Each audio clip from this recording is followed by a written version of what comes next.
दर्द बढ़ दिलवा के किस तरह से हम बताई हो। लगवलू रोग ऐसा मेरे ना दवाई हो। लगवलू रोग ऐसा मेरे ना दवाई हो। कहे कैलू बताओ ना ये रानी हो।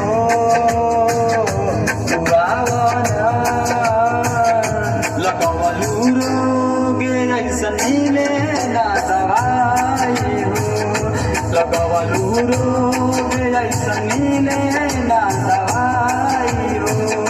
कहे कैलू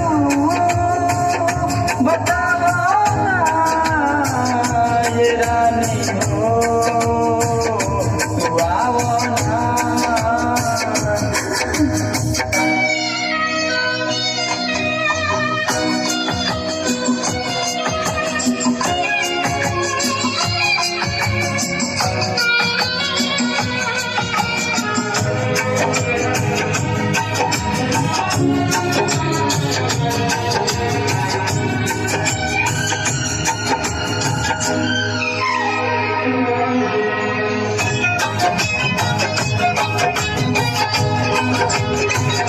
याद कर कसम के धरा के हमसे कहल रहू।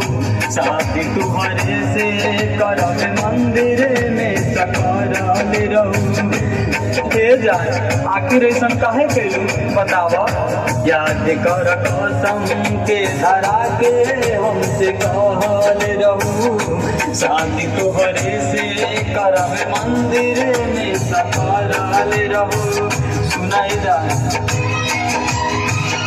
जिंदगी भर धोखा दिहल दिल से नहीं जाई हो।